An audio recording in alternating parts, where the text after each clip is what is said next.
Hi everyone, you're watching Meandmygolf, and today we're talking about the worst golf tip ever. Yes, and we're also going to be giving you the best golf tip ever, so don't go anywhere. Let's take charge of your game. Hi everybody, thank you for joining us. We are here at Purton Park Golf Club here in the UK, and today we are discussing the worst golf advice ever. Yes, we've had a question from one of our followers, Jack, saying, where should the eyes be at impact? He sees a lot of guys where the eyes are down towards a golf ball, or some people where they're looking ahead of the golf ball when they strike it. So which should you be, and what is good and what is bad, and what are the benefits and negatives of doing each? Well, we're going to discuss that today and talk about this. Now, we've all heard it, Pearson, from our coaching for a number of years. A lot of people on the golf course, from their friends, playing partners, whoever, they hit a bad shot and they get told that they looked up too early. So they focus on keeping their head down for too long or too still because they think that is the secret to striking the golf ball better. And we can tell you that is the worst golf advice ever. And we're going to be really showcasing this today and helping you guys understand it with some really useful drills to take away from this. Yeah, we're going to hit a few shots as well, actually keeping the head down versus allowing it to move a little bit more. But what we want to show you first of all is look at this image here now. So we've got Tiger Woods and Dustin Johnson. Now we know that both of these are amazing golfers, but their head positions at impact, as you can see, are quite different. DJ more turned towards the target, Tiger more focusing down towards where the ball would be. So the question is, which one should you be?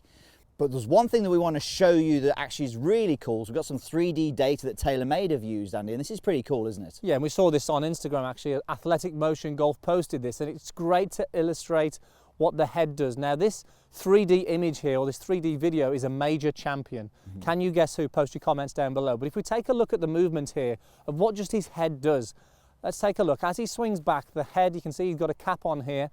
The head actually rotates quite a lot. It moves away from the target. It actually even goes down as well, Pierce. And as he goes into the downswing, it even moves down again. But look at the peak of the cap. It rotates, it moves up, and then it goes sort of through as well. So at no point here is the head still. No. It's moving quite a lot actually, Pierce, if we look at it closely. And I think this really is an eye-opener for a lot of golfers because they think that it should stay perfectly still and we shouldn't move it. So this is just a really important thing to understand. If a major champion is having some head movement, guess what you should be doing a little bit of as well. Absolutely. So this is a good thing, the good thing about 3D as well, because we have loads of data now, thousands and thousands of golf shots from, professional golfers, good level golfers, and then amateur golfers. But the general trends that we'll see with the top players is that when they are striking the golf ball, that their head is more rotated than it would be with the amateur golfer. And there's some reasons for this, and we go into these a lot, but the first one, it's concept. I mean, just the simple thought of trying to keep your head down or still, what is that going to do to that head rotation when you're hitting a golf ball? Then we think about the club face. So one thing that we see with the club face is if the club face gets open, especially in the downswing, that the body then has to react to that to try and square it up. So it will actually slow down and stall in order to try and get that club face to square up. And then the third one that we see is just a poor sequence. So that is basically how we use our body, our arms, hands and club when we are swinging down in the downswing. So there's three main reasons there. There's a few others, but as we can see, it makes more sense to allow yourself to feel that that head can move if you look at the best players. Definitely. I haven't heard a tour pro say that they're working on keeping their head down or head still. Okay, to illustrate this, we're going to hit a couple of shots. We've got Trapman in play here. We're going to get Pierce to hit a shot, keeping his head pretty still as he can. Still as much power as you can, I'd like to do on this one, Pierce. And then we're going to hit one where he allows his head to move like that 3D video there and see the difference. What's the speed like? What's the strike like of the delivery? And what's the distance like? And then we're going to compare the two swings visually and see those as well. So I've got Trapman here. Let me just open this up, Pierce, so we can fire one away. So this is going to be head down, head still. Still, yeah. And I'm going to be going maximum effort. This could hurt. Yeah, exactly. Yeah. Thanks, he's going to injure me. So Pierce isn't going to lift his head really until way after the ball has gone. And yeah, you'll see that I will finish my shot, but this is very typical of what we see when people are trying to keep their head down. Okay, so I'm keeping an eye on your head. Do not move that head, Pierce. Do not keep it still for me. Okay, not a bad shot there. Let's take a look at the data. It felt so strange, actually, not actually moving as you would perhaps normally would. Okay, right, first of all, club speed, 80 miles per hour. That's fast for you, Piers, actually. That's actually faster. 80 miles per hour. Okay, carry, 142 yards. What club have you got there? 8 iron, sorry. 8 iron, not a very long one for you. No. And the attack angle was 3.4 down, so the club was hitting 3.4 down on the golf ball. The low point was 2.6 inches past the golf ball. That's where the club's at the lowest point.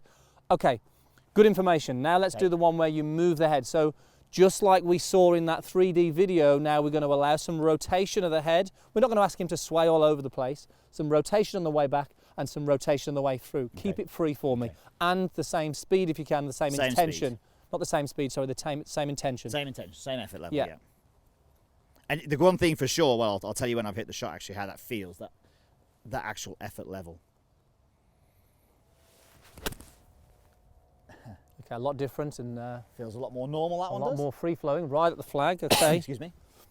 Let's take a look. look. One thing I will say there, for me, as much as the intention was to hit it as hard as the one before, it didn't feel like I was hitting it as hard because there was more movement. Right, club speed, 88.3 miles per hour. It's gone up 8 miles per hour, Piers, just on allowing the head movement. We didn't know what this was going to do, by the way. That's amazing. Okay, so we've got the carry at 169, so big improvement in carry there. And the attack angle, 4.6 down. Low point 4 inches past the golf ball. So numerous things have changed there. The speed's gone up because he's allowed some movement in the head. We've had a slightly more downward hit on the golf ball, which we know compression with the irons is so key, and this a lot of amateurs struggle with, and the low point was actually a little bit later. Now let's take a look at what it looks like visually, Piers, because I think this is really going to paint the right picture. Let's focus on what the head still one looks like first and see maybe the negatives of this first, and then we'll go to the positives. So head still, as we look in the backswing, the head here isn't moving, but what does this do? We can see it limits the rotation of the body in the backswing, and this really doesn't enable Piers to get any pressure into that trail leg. He can't really load that right leg and create this nice wind up and coil that we can. Shorter backswing as well. Shorter backswing, exactly. Now as we go into the downswing, there's not as much weight shift towards the target. There's nowhere near as much rotation. He can't get that pressure into the lead leg, and as a result of this, the speed is less at impact, and you can see even into the finish that head is down for a long time. So you can see the implications of that. Now let's look at the good one. The good one here, we can see as Piers swings back, there's so much more head rotation on the way back. What does this do? His body can now rotate more. He's got a much bigger wind up of the hips and the torso, which enables him to load the pressure into that trail leg at the top of the backswing. What this does now is help him now push off to the lead leg, and because he's now freeing up the head on the way through, look what's happening here. At impact, there's so much more body rotation at impact, and as a result, there is more speed. And look through the golf ball now. He looks now like he's got some freedom to swing through. So when you look at it like that, Piers, yes, it's pretty simple what we want. We don't necessarily want that head to stay down, too still, because we know the implications. Speed, strike, distance, it all is a massive factor, isn't it? Yeah, and I think you'll find that when I did obviously the one where I'm keeping my head down, I'm making sure I'm doing it. So I'm exaggerating it. Well, you may say I'm exaggerating, but actually what I am doing, I'm focusing on keeping my head down, which is the thing that a lot of golfers are doing. So it just shows that's not the right thing to do. Okay, so to summarise this because we've got some drills to come in a moment, to summarise this, where should we be at impact? Because that's the question that Jack asked, where should we be? Okay, so here's the best way to look at this. So let's say that we have Tiger Woods. So we have Tiger Woods here. You can be here. So you can be exactly where Tiger Woods is. Obviously that makes sense being as though it's Tiger Woods.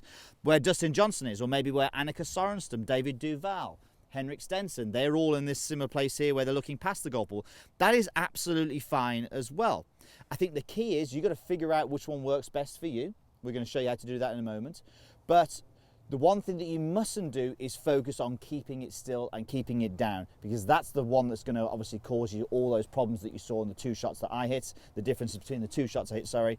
So the key for you is you can be in either one of these, but please don't think that Tiger Woods is thinking about keeping his head down, and this is the result of him doing Exactly. So just take your setup again there, Piers. Some people, we even see that they are back here. Yep, Tommy Fleetwood. When they are back here, sometimes that body switches off. So if you are going to be, let's say, somewhere like Tiger, make sure when you swing through, you are moving through the golf ball with that body quickly and allowing some freedom in that golf swing. Yeah, and the one thing we would say as well, definitely on this, that Tiger Woods is incredibly flexible as well. So he has the mobility in his neck to be able to do this. If you haven't got that mobility, and you're trying to keep your head down, that's actually where neck injuries can come into play as well. Okay, right, let's go through some drills then, because this is what the guys at home are going to want. Now, Absolutely. Pierce, and we want you to get involved in this. We're going to challenge you guys as well. So let's go through a drill that they can do, they can experiment with. Okay, so it's cold here today at Purton, and I'm having to wear my cap because this is the drill that we want to show you. So we call this peak to the target. I'd much rather have a hat on like Andy. So what we're saying when we have peak to the target is that what we want you to do is that we want you to get the peak of your cap and move it a lot earlier in your downswing so it is moving towards the target. But the good thing with this is it's a play on words. We're also peaking with our eyes. So if I haven't got a cap on, I want my eyes to drift ahead of the golf ball and towards the target when I'm hitting the shot. So this is the challenge for you. What we want you to do, we want you to hit a shot and do this. So we want you to feel as if your eyes or your peak of the cap is actually beating the ball to the target. If you can do that, we want you to film it, tag us in on Instagram with the hashtag keep your eye on the ball. And it's an experiment for you, because you might think you're doing this when in reality you'll still be down here. And I think if the majority of people do this, you're going to be amazed and surprised at the results. So tag us in on social, hashtag keep your eye on the ball. Okay, yeah, and look, this is something that we do a lot with golfers, and they look back at the video and go, that's the wrong video. Yeah, that's the old video. It's actually quite hard to move it a lot. So yeah, as Andy said there, we want to make sure that we get our peak going past the golf ball, eyes going past the golf ball before the club head hits the golf ball. Okay, let's hit a shot then, Am I Pierce. going to exaggerate this one here as well? I think so. I want your eyes and Well, the peak of the target. You won't top it. Ball. You will not do it. No, I definitely But that's the misconception that people have. Okay. Okay, so let's get this focus on the head. Nice. Very, very nice. And the one thing I would say that if you know, we do this as a fix for people who duff their irons as well, and especially the wedge shots. You know, if you can actually move this here, as we saw on my video, on my TrackMan data, that the low point was later. So make sure you give this a try if you're duffing your irons. Okay, one more shot. Now, peak at the target's great. We're also going to give you another thought on this. Now, people often say keep your eye on the ball until after it's gone. Now, we don't want that.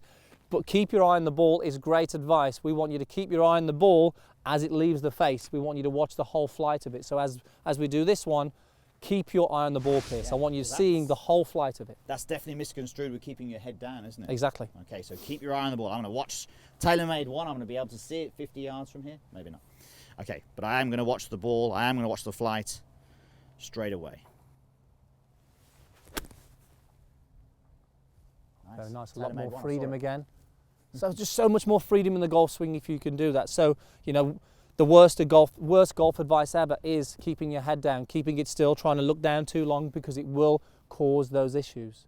Now, a lot of you guys are asking, how can we get coaching from you guys? Well, we've created actual coaching plans to guide you to achieving your goals. From slice to draw, we've got all the whole break series as well, plus many more on the website. Absolutely. So just click the link down in the description. Go and find out which one you need to help you with your game right now. Thanks for watching. We'll see you soon.